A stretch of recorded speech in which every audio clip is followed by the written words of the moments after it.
Kipindi cha nyuma tulikuwa tuna shida sana na hela. Kipato kilikuwa cha chini. Kujenga ilikuwa ni shida sana. Hata kusomesha shule ilikuwa ni shida. Lakini kwa sasa hivi tunazalisha mkonge na tunalima mkonge. Mambo yanakuwa mazuri. Mfano kama sasa hivi jua linawaka, lakini kama ukiwa na mkonge wako haina shida.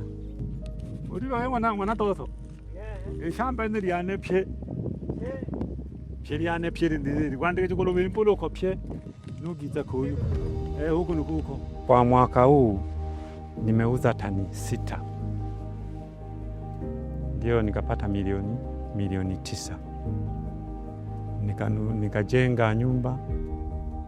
Nikanunua na tung'ombe na watoto wanasoma shule.